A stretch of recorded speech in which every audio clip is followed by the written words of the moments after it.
Não, mas tá. Olá, pessoal. Estamos aqui pela TF Minas para mais uma live que vem compondo aí o nosso acervo de assuntos que são muito importantes no trabalho com famílias. Hoje eu tenho o prazer, primeiro vou me apresentar, eu sou Marília, eu componho a atual diretoria da TF Minas e tenho o prazer e a honra de receber hoje a Paula Romiti. Somos coleguinhas, fizemos uma certificação, juntas terminamos há pouco tempo, né? Claro que a gente vai falar disso aqui também, né, Paula?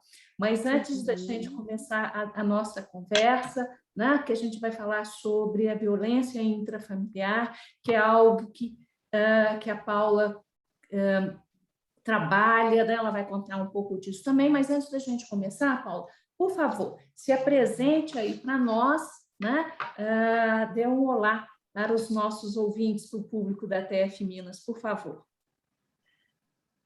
Oi, boa noite a todos. Marília, sempre muito gentil. Eu agradeço o convite, né, que você me fez e todo o pessoal aí da TF Minas, né? Espero em breve estar indo aí pessoalmente para conhecer.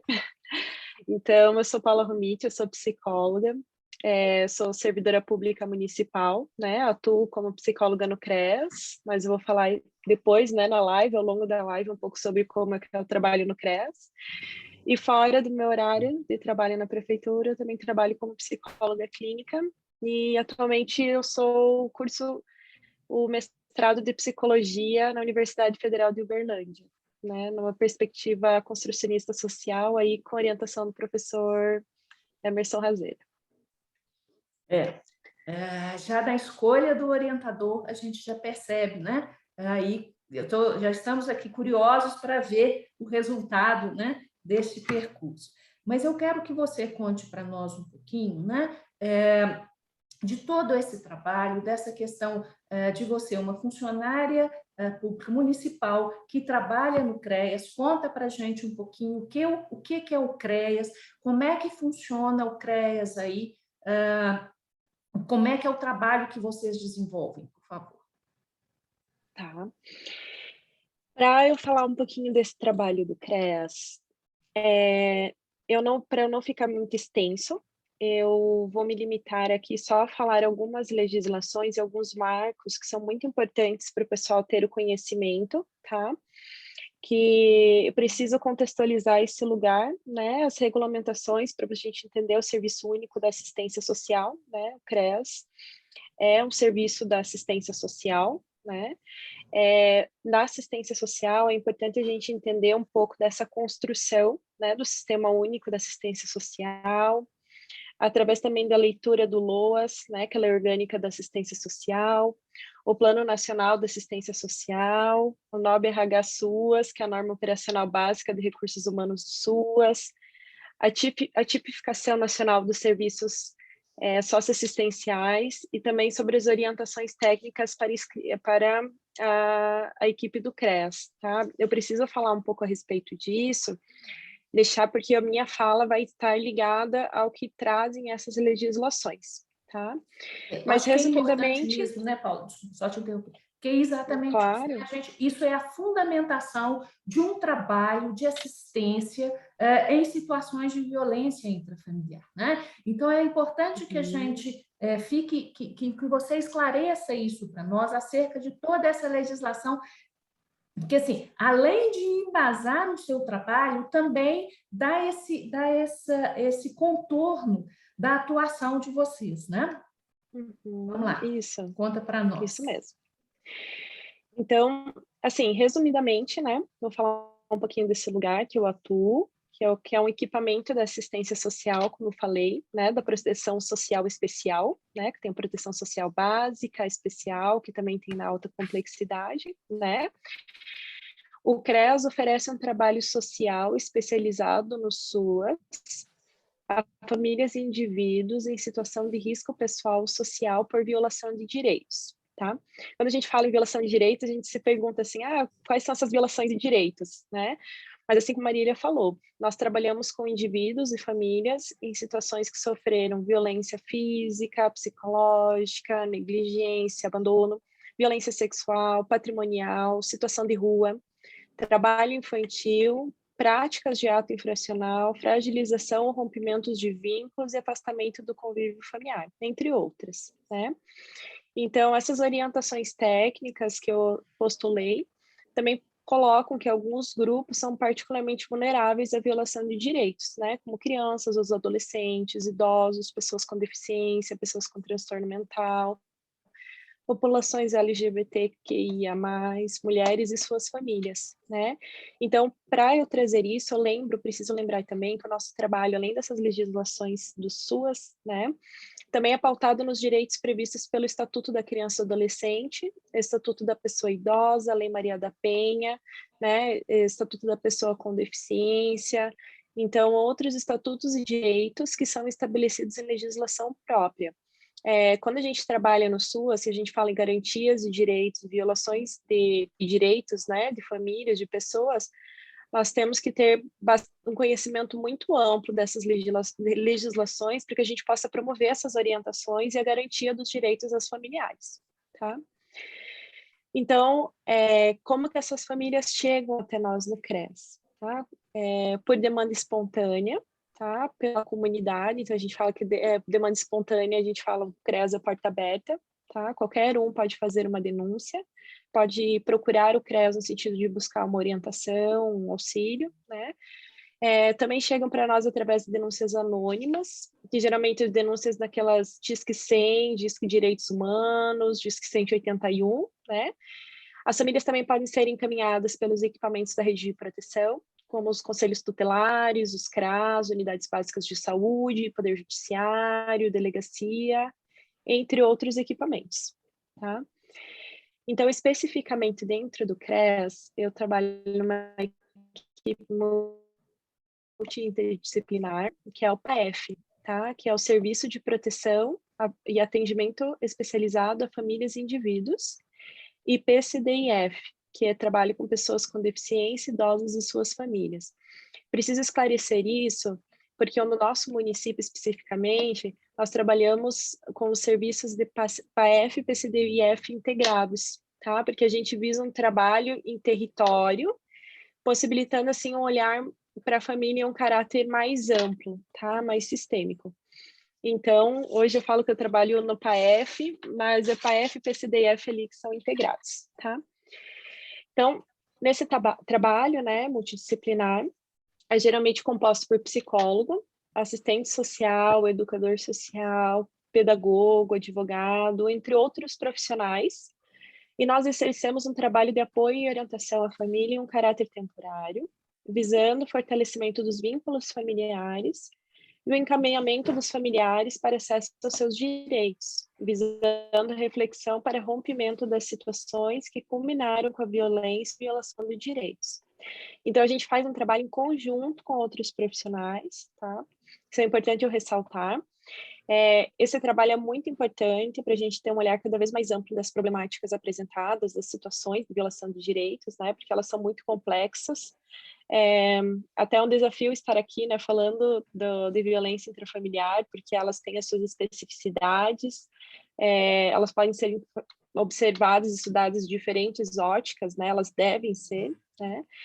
E, nesse sentido, eu coloco que o trabalho do psicólogo, que também é importante eu ressaltar nesse local, ele não é de acompanhamento psicológico, como muitas vezes alguns equipamentos da rede de proteção acreditam, tá? Esse trabalho de acompanhamento psicológico, de cunho terapêutico, eles são desenvolvidos pelos equipamentos de saúde, tá? Não sei se eu pude esclarecer um pouquinho. Sim, sim, acho que você deu uma visão bem interessante, né? Mas quando você fala, né, desse lugar que não é composto por uma equipe de muitos profissionais, né? Que você está falando aí dos diversos olhares, claro que a gente precisa ampliar, porque essas questões que envolvem essa violência intrafamiliar, que uma das questões de violação de direitos que vocês trabalham, né?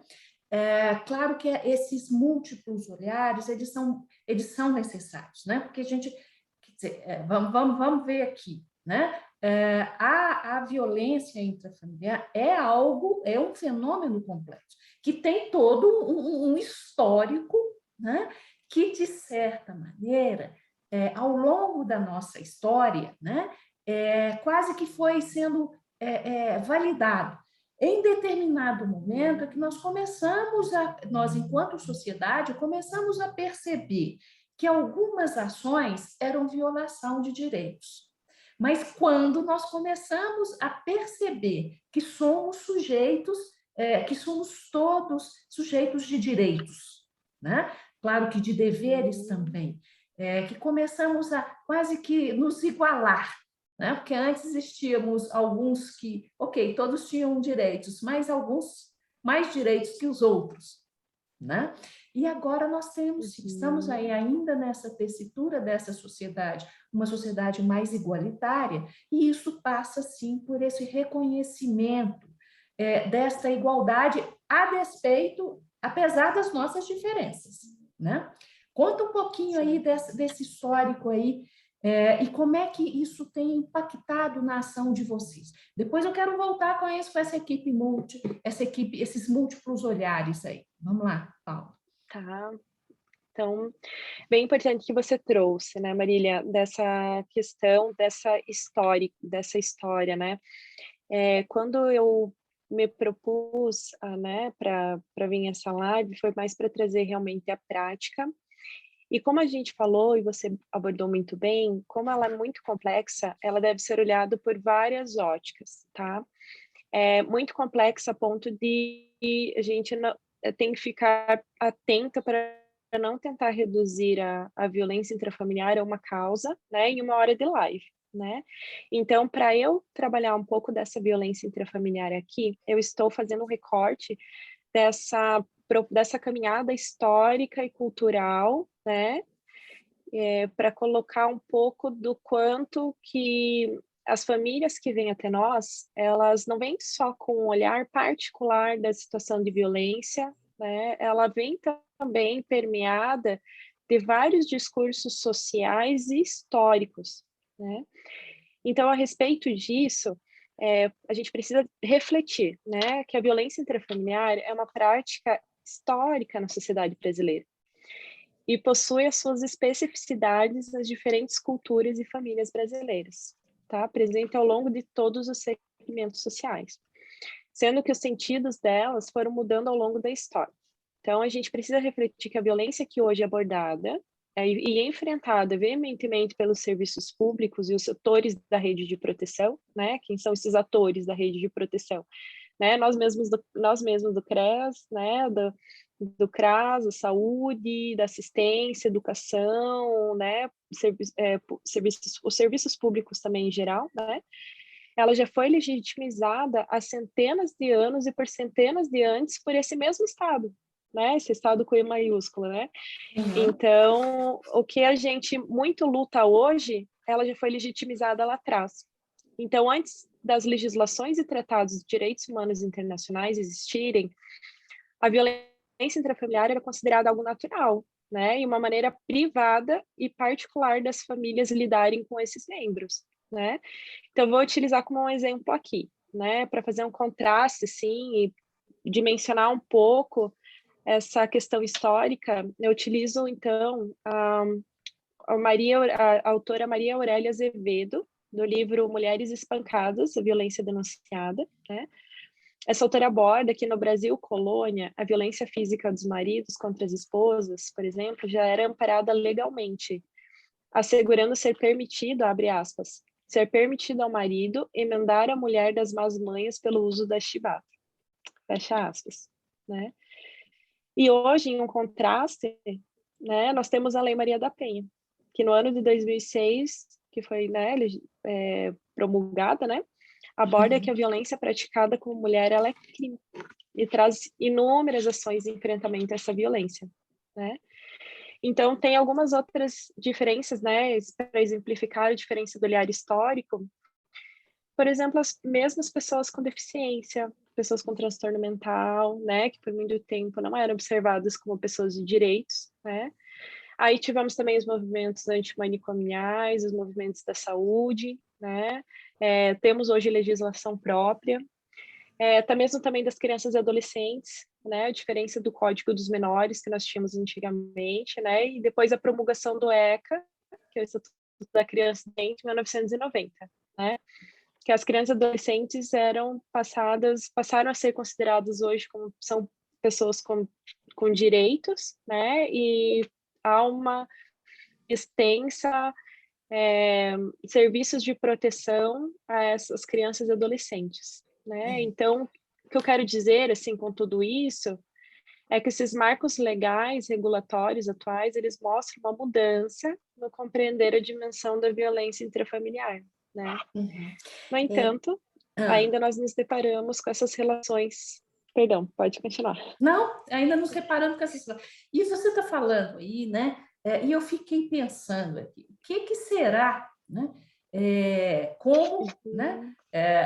Uhum. Uma pesquisadora, né? Que a gente gosta de método, né? E no método existem as tais definições operacionais, né? Quer dizer, o que eu tô, Uhum. quando eu falo em más manhas das suas esposas, como como qualquer coisa é permitido, né? Como é que eu vou definir o que são as más manhas? E se das esposas é permitido algumas chibatadas, né? E também não se especifica quantas chibatadas, também fico pensando aqui também das crianças, das pessoas portadoras de transtorno mental, que, claro, que isso tira a família de uma certa daquela coisa, né, que eles gostariam que tivesse, né, uma estabilidade que não existe. Fico imaginando também isso naquele tempo, também com os idosos e as chamadas teimosias dos idosos, e que muitas vezes, inclusive, eram quadros demenciais e que não tinham, que não eram cuidados e não eram atentados para isso. Né? Chegando agora, você fez um belo percurso, né, de como que poderíamos dar chibatadas por más manhas, e hoje na Lei Maria da Penha, onde que se define sim, o que é violência. O que é violência em específico, né? O que é violência contra a mulher. Né? Mas sabemos também, né, Paulo, a gente vê isso no noticiário, é farto, infelizmente, de nos trazer casos que só essa legislação ela não é importante. E você traz também, né, quando você conta, como que vocês são, usando uma terminologia aí do serviço, né, como que vocês são provocados a agir, que muitas vezes, inclusive, por denúncias e tudo mais, né? Se saímos também daquele lugar que briga de marido e mulher não se mete a colher, né? É de cedo que se torce o pepino, né? Então, assim, ditos populares que, de certa maneira, né, legitimam a violência contra a mulher, legitimam a violência contra a criança, né? E temos hoje aí pessoas, sim, que felizmente se sentem incomodadas a ponto de fazer uma denúncia. E aí, essas famílias chegam a vocês, e eu fico me perguntando também se às vezes não são as próprias pessoas que são abusadas que não que ficam assim até com vergonha mesmo de se mostrarem e não fazem também essas denúncias anônimas, né? Então quero que você conte um pouquinho de como que é quando vocês recebem uma família. Conta para gente aí este processo de vocês aí interno. Tá. Então, Marília, é bem complexo, realmente, né? Porque, como você falou, terem as legislações hoje não coíbem, né, totalmente a violência, né? Como você falou, a gente vê nos noticiários, vê aí no dia a dia, e é algo que a gente se depara no nosso trabalho no CREAS a todo momento, né? Então, eu preciso trazer que não é só a situação da violência intrafamiliar em si, né, mas para a gente trazer intrafamiliar, a gente também tem essa questão da família, né, que são laços afetivos, né, que as relações são muito mais complexas, né, ser carregado do afeto, tem inúmeros significados, por vezes, essa violência dentro dessa dinâmica familiar, né. Então, nós percebemos, e o CREAS, Assistência Social, trabalha ali, né, que, por vezes, a violência está tão naturalizada também, né, enraizada nessa cultura, também nessa família, né, que são necessárias outras intervenções que não só a punição, né? Então, que nós precisamos promover as reflexões sobre essas práticas adotadas, né? Então, respondendo, né, um pouco do que você colocou, quando essa família chega no nosso serviço, a gente já percebe que ela chega com uma série de discursos sociais particulares a respeito da violência e que possuem uma realidade própria, né? Então, é essencial que a gente busque ter um olhar e escuta qualificada para essas realidades, assim, né? Ter uma dimensão do território que ela está inserida, para a história, cultura, subjetividade dessas pessoas, dessa família, né? Então, esse sentido, eu considero que o vínculo com os familiares, quando a gente recebe essas famílias, né, é essencial a gente trabalhar nesse vínculo, porque na grande maioria, como você falou, elas são encaminhadas para o CREAS contra a sua vontade, né? Então, para abrir para profissionais do serviço público, né? Pensando lá, chega uma família, né? No serviço público, são duas profissionais, por vezes, que estão ali atendendo, né? Então, ela chega com situações extremamente difíceis, complexas, carregadas de emoções, né? Por vezes, assim, na grande maioria das vezes, também com medo de julgamento, com medo da responsabilização, né?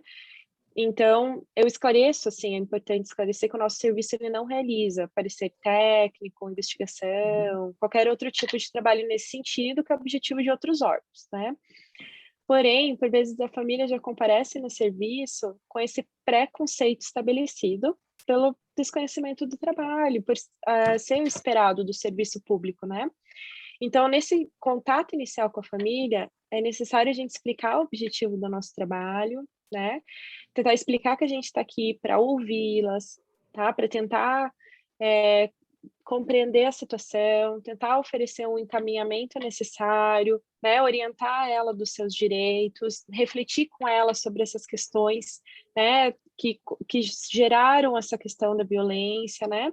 E tentar desmistificar possíveis julgamentos, né? Então, em todo o período do acompanhamento, não só no contato inicial, né, a gente busca se aprender da realidade da família, mais próximo possível que a gente consiga chegar, né, de compreender, tentar compreender como as pessoas enxergam essa violência, né, que demandou o encaminhamento para o CREAS, quais as soluções, as possibilidades que elas apresentam e quais as potencialidades, principalmente, que podem ser trabalhadas nessa família, né, e a rede de apoio que ela possui, né, ela não vem sozinha, né? Uma pessoa não vem sozinha para um atendimento, né? Tem toda essa dimensão, né? E por ter essa dimensão, então, ao mesmo tempo, a gente também precisa avaliar esse território que ela está inserida, né? E, igualmente, avaliar as possibilidades e as dificuldades de acessibilidade e as potencialidades. Porque tem algumas situações de vulnerabilidade que alavancam essa possibilidade de violação de direitos, né? De violências, né? Então, a ideia do CREAS é realmente trabalhar, realizar um trabalho temporário, né, visando fortalecer o protagonismo e a autonomia desses familiares, né? Então, e importante também frisar que o trabalho não é voltado para o trabalho não é voltado só para a pessoa que sofre, né, ou sofreu a violência, né? Ele é voltado para o acolhimento da família, para reflexão com as pessoas que compõem essa família, né? Mantendo sempre o olhar no papel protetivo dessa família, tá? Então, a fim da gente trabalhar as reflexões com esses familiares, assim, na prática, né? Em relação à situação de violação de direitos, a gente se utiliza de algumas estratégias, né? Como atendimento técnico presencial ou remoto, né? Individuais ou familiares, reuniões familiares, visitas técnicas domiciliares, E eu acho extremamente importante também que são os contatos e as reuniões e articulações com a rede de proteção, porque essa família não está sozinha ali, não é só atendida, não é uma demanda só de assistência social, é às vezes uma situação de violência tão complexa que demanda essa articulação com a educação, saúde, segurança pública, né? A gente tem várias demandas e quanto mais a gente conseguir aprender mais essa realidade, talvez mais sucesso a gente consiga trabalhar junto com essa família, né? Então, essas estratégias elas são utilizadas realmente com a finalidade de ampliar a compreensão integral dessa família, né? E focando sempre nas potencialidades e nas possibilidades de atuação, né? É interessante, né? Porque você fala o tempo todo, né? Que vocês não estão, que ninguém ali trabalha sozinho, que vocês trabalham em equipe.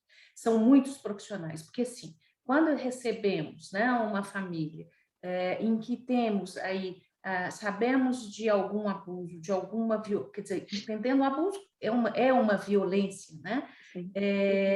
Não é um trabalho só da psicologia, não é uma escuta só do serviço social, é também um acompanhamento do jurídico, é também um acompanhamento físico, né? Porque eu imagino que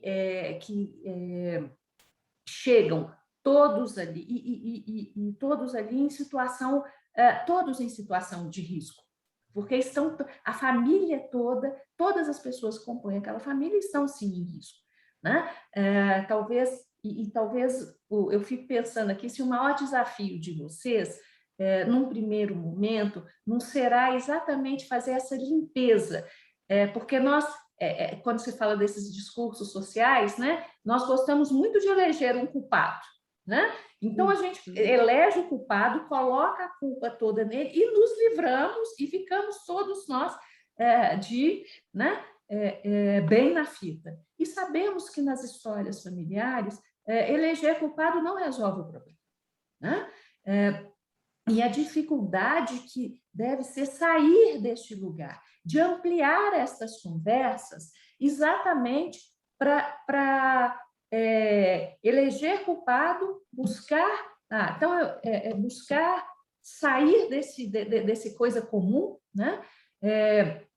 De eleger o culpado é o fulano, pronto, vamos tirar o fulano do convívio familiar e as coisas vão voltar. Claro que não é assim, né? E não é este o propósito.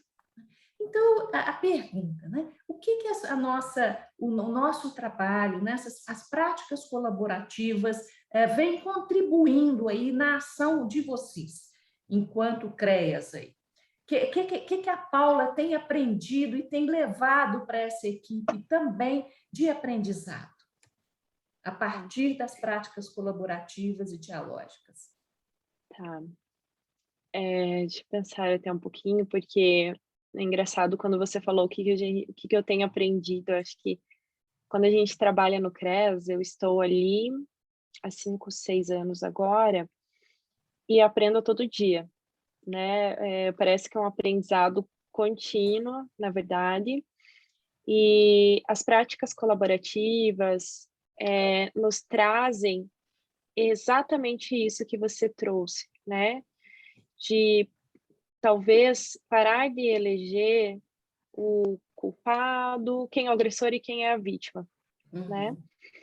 Mas tentar realmente abrir para essa questão, ampliar realmente o olhar sobre como que essa família funciona, onde ela vive, né?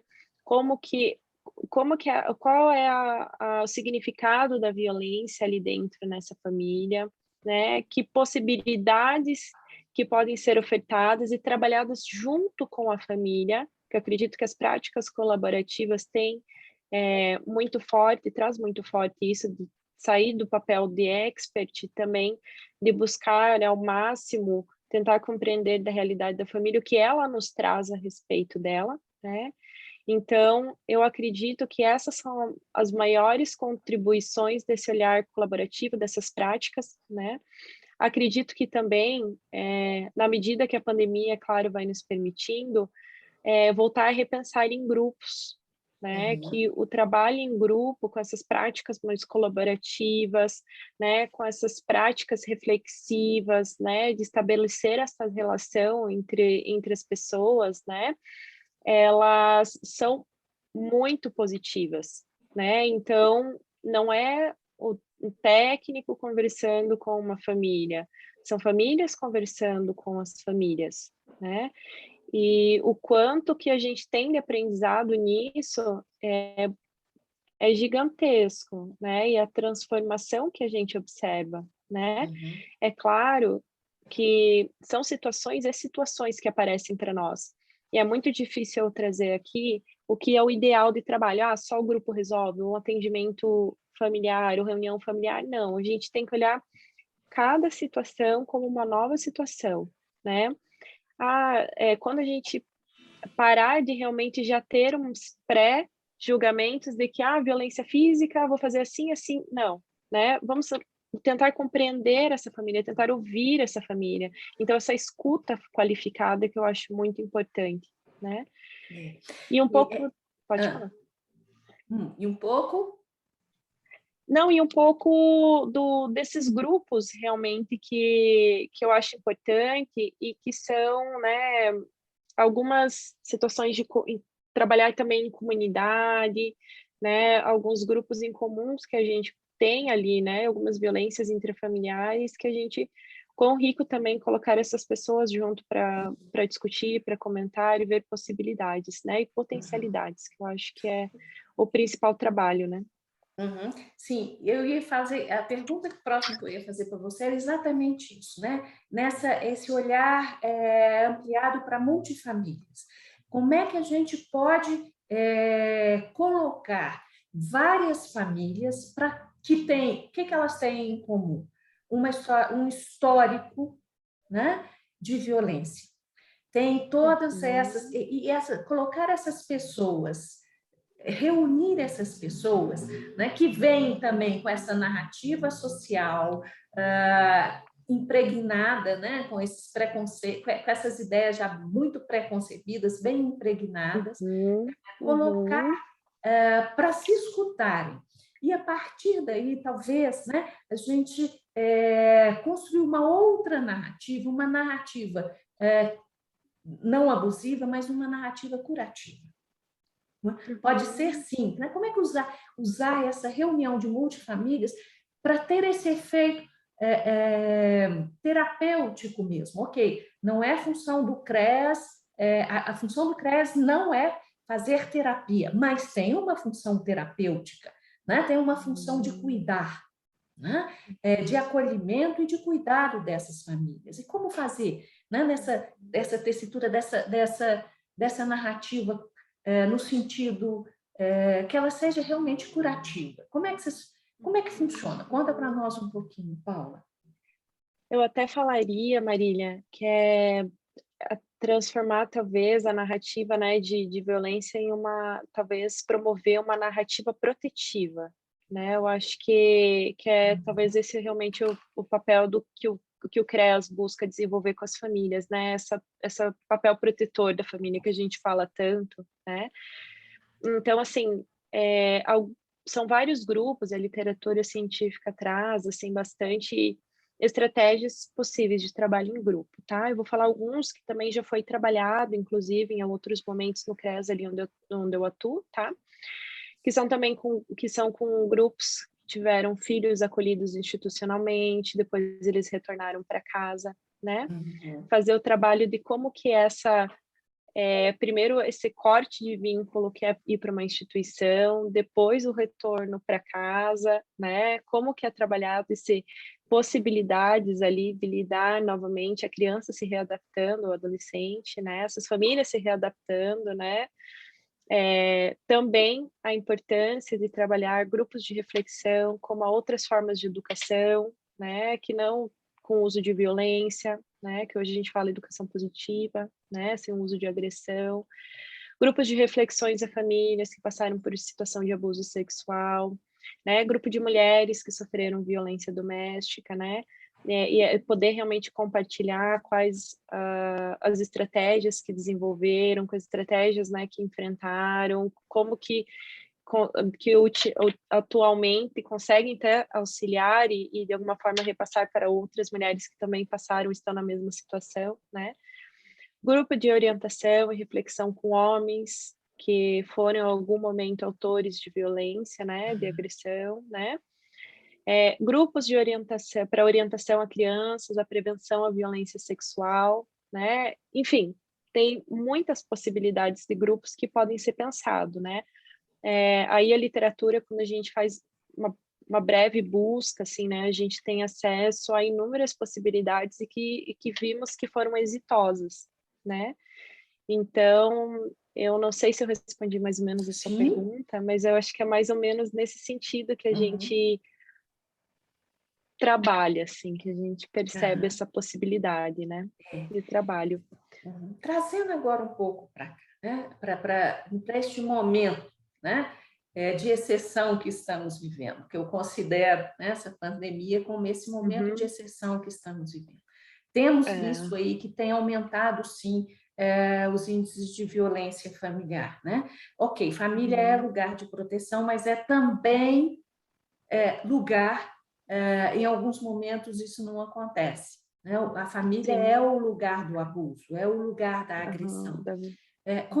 Como é que ficou isso na pandemia, inclusive com as restrições de pandemia? Como é que vocês trabalharam aí recebendo denúncias, recebendo famílias onde existia uma história aí de uma violência e com todas as restrições que a pandemia de contato físico que a pandemia trouxe para nós? Marília, é bem interessante o que você questionou. Tem alguns estudos que estão saindo agora, né, a respeito, até estávamos conversando com uma colega essa semana sobre questão da violência nesses tempos de pandemia, né? Então, eu vou falar, assim, da minha experiência profissional enquanto Paula, psicóloga ali no CRES, também como Uhum, que foi um pouco. É, Foi um período bem complicado, né? Ainda estamos, mas está voltando agora um pouco mais próximo do que já éramos habituados, né? Da normalidade que estávamos uhum, habituados, né? Mas foi um período muito complicado, porque inicialmente nós tivemos uma queda gigantesca nesses encaminhamentos de famílias, de crianças, de mulheres, e a gente se perguntou, porque os serviços que, em geral, fazem esses encaminhamentos, que a gente chama da rede de proteção, eles estavam todos mobilizados para trabalho com a pandemia, né? uhum. Então, a saúde, então, não tinha escola, que geralmente também consegue Sim. identificar alguns sinais de violência, né?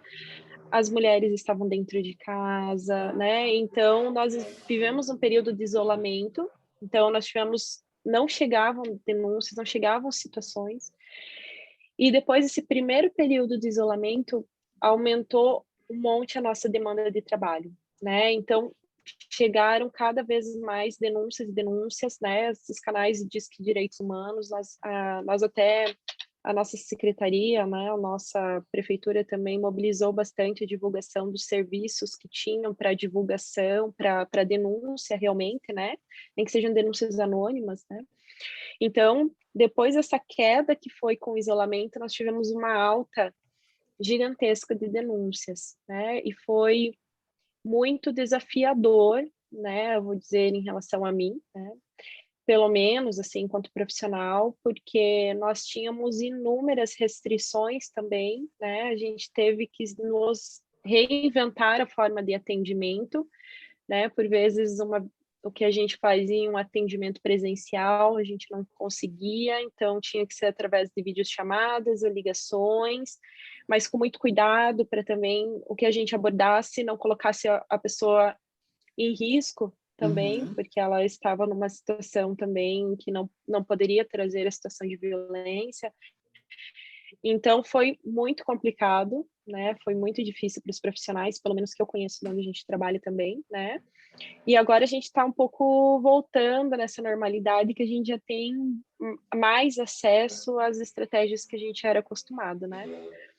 Então foi bem complicado, né? O que eu pude perceber foi essa baixa no isolamento e uma alta crescente, assim, insana, assim, de denúncias realmente, de situações de violência, infelizmente.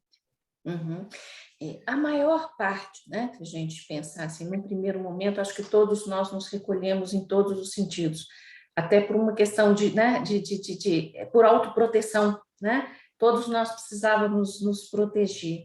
E acho que demoramos um tempo para até poder, né, expirar e começar a olhar no nosso entorno, né? E a partir daí, agora que já temos a possibilidade de estar mais próximos de uma vida como conhecíamos antes, né? Uhum. Uma vida como conhecíamos até fevereiro de 2020, né? Como é que vocês estão se organizando para inclusive, esse excesso de demanda? Que eu acho que é muito importante a gente perceber, né? Até a gente conversando um pouquinho, preparando aí a nossa live, eu estou comentando com você do livro que, né, coincidentemente, né, eu li na semana passada, que conta a história de uma moça de uma americana que até os 17 anos nunca tinha entrado numa sala de aula e que de repente era uma doutora e que aí, bom, é uma doutora e nas melhores universidades, frequentou Cambridge, Oxford, Harvard, ok. Essa é a chamada do livro, mas o que chama a atenção, né, no livro mesmo é exatamente essa questão da violência e como é que ela fica impregnada em quem a sofre, né, nessa família. E assim, eu trago o livro porque ela o tempo inteiro, né, mesmo ela tendo essa capacidade aí de realmente de ir além, né, de alguém que nunca tinha estudado formalmente e entrar numa academia e com todas as honras aí, mas ainda está é interessante porque me chamou a atenção que isso é a chamada do livro, mas essa não é a questão mais importante do livro. A questão mais importante é o trabalho que ela teve que fazer com ela para ela conseguir se desvencilhar daquela pessoa que ela acreditava ser. Apesar de, assim, eu pertenço a essa árvore, né? Eu venho dessa raiz. Eu não posso simplesmente fazer de conta que essa raiz não existiu, que isso não é importante. Sim, porque isso está em mim. Mas como eu posso ter esse olhar generoso para mim mesmo, indo além desse ambiente violento, né? E aí, como é que a gente pode fazer? Aí, como é que o CREAS está se organizando para que a gente não tenha isso tão tatuado, né, emocionalmente? Eu acho que a questão grave, né, de quem sofre violência, porque, né, de ambientes violentos, que acho que é mais do que não tem jeito de falar uma vítima, são todos vítimas, né? Sim. Mas fica uma tatuagem ali nos envolvidos, né? Que muitas vezes é uma marra, né? Segura, que trava. Como é que vocês estão querendo, se preparando para ir além, para a gente transformar essa tatuagem? Porque a gente sabe, né, que a tatuagem a gente pode também transformar, né? Sim. Marília é bem complexa. Vou tentar organizar meus pensamentos aqui, que eu estava pensando enquanto estava falando, né? E quero ler esse livro que você falou, inclusive. Achei bem interessante e é exatamente isso que você trouxe. Percebemos que as famílias que chegam para nós é de uma realidade tão complexa, extremamente naturaliza a violência, assim, de uma forma extremamente naturalizada, né? Que por vezes nem se observa como um ato sendo violência, né? com discursos culturais e sociais extremamente legitimizados, né, em outros momentos, e pelas pessoas que elas amam, né? Então, que legitimizaram, ensinaram que tem que ser assim, né? Então, é muito complexo, né? E para a gente, quando a gente se depara com essa família, né, com essas pessoas, nós buscamos a todo momento, primeiro, a escuta, né? O acolhimento dessa pessoa que chega até ali, tá? E, posteriormente, trabalhando com essa história que ela nos traz e tentando promover algumas outras reflexões, algumas outras possibilidades, até mesmo questionando um pouco dessa história, de como que a pessoa se percebe, né? E tentando refletir como algumas outras formas, tentando até colocar algumas outras possibilidades de repertórios, né? E tentando sensibilizar até para tentar esses outros repertórios de relações, né? Mas, principalmente, por mais que a família chegue com um discurso e também bem enraizada essa questão da violência, ao mesmo tempo ela também traz inúmeras potencialidades, né? Então, a busca e olhar de que não é só essa violência, né? É uma relação familiar, são relações intergeracionais, são Uhum. culturas, são territórios. Então, que outras potencialidades que ela tem aí, né? Se a gente ficar só olhando só para a violência, claro, a gente vai trabalhar esse papel protetivo da família em relação a essas situações de violência, ok? Mas também dentro da própria família a gente consegue buscar algumas outras reflexões de situações que tiveram atos, né, igualmente de afeto também, e que não foram violentos. E como Uhum. que foi, né? Então a gente consegue buscar e trabalhar e refletir em outras possibilidades, né?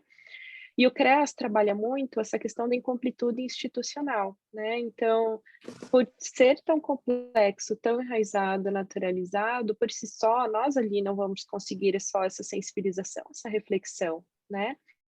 Isso precisa de um trabalho no território, que, por exemplo, desempenhado pelos CRAS, né, no serviço de convivência, já trabalhando com as crianças, ou trabalhando com essa família, com essas comunidades, né, trabalhando na prevenção, né, na Sim. comunidade mesmo, né, nessas pessoas, né, precisamos dos equipamentos de saúde, com terapeutas que vão acolher esses sentimentos, né, essas emoções, essas dificuldades aí dessa pessoa que convive, né, com a violência, ou também até mesmo da reflexão com as pessoas que promoveram alguns momentos a violência, né? Então, a educação, né, nem se fala também, importantíssimo, né, para a gente já ir trabalhando algumas questões, inclusive da prevenção, né? Então, nós, cada vez mais, enquanto CREAS, observamos ali que no trabalho ali, por si só, ele não vai dar conta, né? Então, dá necessidade de a gente articular com outros serviços e trabalhar principalmente na prevenção. Tá, ok, ali a gente está trabalhando, a gente está refletindo, mas a violência já aconteceu, as situações Uhum. já aconteceram, né? Alguns danos talvez vão ser irreparáveis para algumas pessoas, né? Alguns prejuízos. Mas e na prevenção? Então, o que a gente pode trabalhar o CREAS junto também na prevenção? Então, fazer esse trabalho aqui, né, do presente, mas tentando uma prevenção também futura. Então, eu acredito que, e trabalhando no território mesmo, então, eu acredito que a gente está se preparando, enquanto CREAS, mais nesse sentido, né? Cada vez tentando ampliar mais essas possibilidades. Não sei se eu respondi a sua pergunta. Uhum. Sim, acho que é muito interessante isso, né? Porque, assim, a violência já aconteceu e nada do que a gente fizer vai mudar. Agora, a gente pode, sim, mudar as consequências, né? Isso a gente pode Uhum. trabalhar nisso e, principalmente, podemos e devemos, né? Criar maneiras de prevenir que novas violências aconteçam, né? E assim, e tomara que a gente consiga, inclusive, que essas famílias sejam realmente agentes de transformação da sociedade. Na medida em que trabalhamos com as famílias começam a perceber, começam a ir além desse, mudar essa orientação violenta para uma orientação mais protetiva, e eles possam, sim, ser agentes de transformação nos seus territórios, nos seus contextos extrafamiliar, né? Perfeito. Paula, deixa eu te contar que a nossa prosa está aqui, ó. Eu ficaria aqui mais um tempão para a gente conversando, mas o nosso tempo já está acabando, porque, né, a gente tem um limite aí da nossa conversa.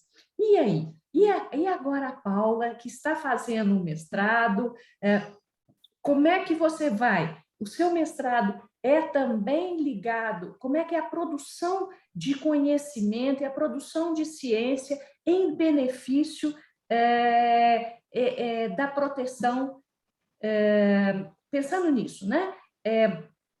Como também em proteção, né, contra a violência. Eu estou no início agora, né, do mestrado, então o nosso projeto ainda está sofrendo algumas alterações, mas a princípio a ideia de pesquisa, né, eu não consigo tirar essa prática, teoria e prática, né, a princípio pesquisar realmente as práticas narrativas coletivas, né? Então, que tem tudo a ver também com em alguns contextos de violência, né? Mas que trabalham algumas narrativas também protetivas, trabalham narrativas, né? Trabalhando comunitário, né? Com as comunidades de situações, por exemplo, comunidades que estão sofrendo traumas, né? Algumas outras comunidades que sofreram, inclusive, violências, ou grupos, né? Famílias, né? Mas trabalhar com uma narrativa realmente da violência para uma narrativa protetiva. Então, essa é a ideia do mestrado, assim, né? Vamos ver como que vai aí no caminhar, mas a ideia inicial é essa. E que é também o que vocês fazem no CREA, né? É sair desse lugar, né? Do lugar da violência para o lugar da proteção, né? E assim, quero assim parabenizar pelo trabalho, te desejar maior sucesso aí no mestrado, que vocês realmente já estou aqui ansiosa para querer conhecer o trabalho final, né? Porque é exatamente isso. Se a gente está falando de isso, não a questão da violência não diz respeito a 1, 2, 3 ou 4. É uma questão que diz respeito a todos nós. E a proteção também diz respeito a todos nós, né? Todos nós podemos ser, né, esses agentes de transformação, agentes de cuidado, e onde existe cuidado, a gente também existe a proteção, né? Muito obrigada. Marília, eu que agradeço. Eu agradeço imensamente pelo convite, pela confiança. O trabalho de vocês aí sensacional. Fiquei muito grata e extremamente lisonjeada. Agradeço imensamente. Pretendo ir aí em breve, a gente se vê também. Né? E muito sucesso para vocês sempre, né? Vocês sabem o carinho que eu tenho por vocês, né? Com certeza, né? E assim, gente, só para contar para vocês que, segundo ela me confidenciou, é a primeira live que ela participa. Agora, imagina e com essa, né, trazendo já tanto conteúdo, com essa desenvoltura e com tanto conteúdo, né? Imagina daqui a pouquinho. Daqui a pouco você já está, né? Aí já caminhando mesmo, né? Nessa que também é a nossa responsabilidade, né, Paula, de difundir o trabalho da gente, de falar, né, como é que é importante, sim, caminharmos por uma sociedade mais humana, mais colaborativa, né, e mais amorosa, né, porque a proteção também fala de amor. É isso? Sim. Depende de todos nós. Exatamente. Né? E não de cada um de nós, mas todos nós. Todos nós. Né? Muito obrigada, Paula. Obrigada. Gente, espero que tenham também todos vocês aproveitado aí esta conversa com a Paula. Caso tenham alguma questão, claro que vocês vão ver a gravação, mas caso tenham alguma questão, podem enviar para a TF Minas pelas nossas redes sociais, que a gente encaminha para a Paula também e responde a vocês. Tá bom? Gente, então tchau e até a próxima.